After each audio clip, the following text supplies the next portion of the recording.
এই মুহূর্তে বড় খবর, টিএমসির জন্য বড় ধাক্কা। রাজীব ব্যানার্জিও হলেন বাগী।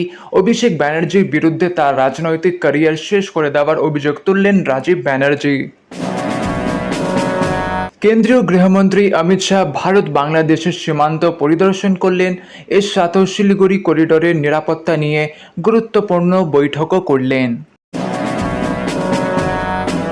অভিষেক ব্যানার্জির দল ছেড়ে দেওয়া নেতাদের চ্যালেঞ্জ করে বলেছেন, যদি তারা মমতা ব্যানার্জির নেতৃত্বে আবার ফিরে আসেন তাহলে উনি 1 ঘন্টার মধ্যে তার সাংগঠনিক পদ থেকে ইস্তফা দেবেন। বিজেপি নেতা দিলীপ ঘোষ টিএমসি এবং মমতা ব্যানার্জিকে তীব্র আক্রমণ করে বলেছে যে টিএমসি আর আগের মতো নেই, টিএমসি হয়ে গেছে শেষ।